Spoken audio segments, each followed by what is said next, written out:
Hello and welcome to the end of 2020. And what a year it has been. From a real estate perspective, we went into the year and it was looking like we were going to have another just doppelganger year where we were going to see prices increasing, double-digit increases across the board. It was really shaping up to look like late 2016 or early 2017. I don't know if you remember that, but it was, from a real estate perspective, it was crazy. Prices were rising at like 3% every single month. From a real estate agent's perspective, it was actually a very difficult time to really keep up with what was happening, to be able to advise our clients correctly. And then COVID happened. So much uncertainty really came down on the real estate market, specifically because when people start being under or unemployed, the question is, how are they going to be able to afford their homes?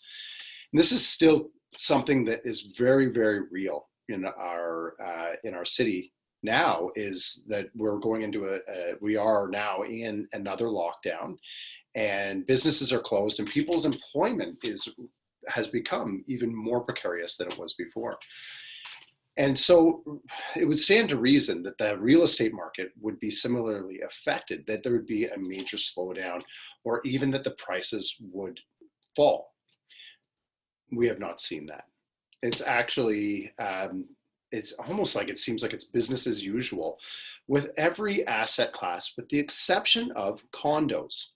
Now, I don't know if you've read about what's been happening in the condominium market, but when I look at the numbers, it actually, it doesn't translate. I'm going to show you the year over year market trends for what's happened in all asset classes in the entire city. And it's broken down into individual parts of the city. And so this is something that I kind of want to leave you with for 2020, and look forward to 2021 of, we're going to get a vaccine, and hopefully we're going to see, this start to taper off, and we can get back to some sort of normal in the rest of our lives. But for now, just talking about real estate, I want to show you the numbers for how the real estate market has performed from last year at this time until today. So here are the numbers. This here is this is a map of Toronto, just so that the numbers make sense for you. And we've broken it, the real estate market is broken down into these different subcategories, just so you can know for reference. This line right here, if you follow my cursor, is about where the DVP runs. It's the Don Valley Parkway right there. And to the east here, we've got Riverdale, Leslieville, East York, and the beaches, this kind of pocket right here. And then Central Toronto, Western Toronto, and Eastern Toronto. So Scarborough is all over on this side. Now, here are the numbers, and you will see, there we go. You will see by these numbers here that it is broken down. Sorry, there we go. These numbers are broken down into single family detached, single family attached, townhouse, or condo apartments. If you're interested in getting this chart, please just click on the link below here, and you can get this copy for yourself and take a look at the numbers. I'm happy to provide it, because my cursor doesn't always take me to where I want it to go. So you can see along this left column are the different categories, or the different parts of the city.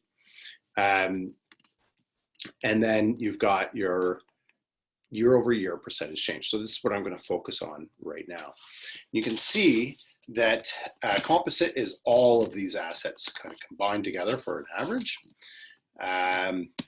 Single family detached across the city. And you'll see that the numbers for the most part are in and around that sort of 10%. We've seen a 10% increase in property values during a global pandemic, which is quite astounding considering everything that is going on.